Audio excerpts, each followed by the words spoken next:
E aí, você conhece esse lugar aqui, ó? Corte Fundo. Uma obra de engenharia aqui, ó. Sensacional, né? Um corte feito na montanha aqui, feita com mãos, né? Só com a mão humana, só com a mão de obra humana, sem maquinário.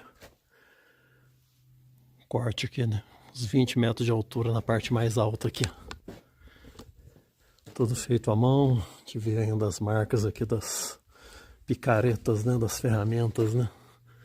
O pessoal que trabalhou aqui construiu isso aqui tudo na mão. Esse corte gigantesco deve ter uns 100 metros de comprimento. Na parte mais alta aqui chega a uns 20 metros aqui. Sensacional isso aqui, sensacional.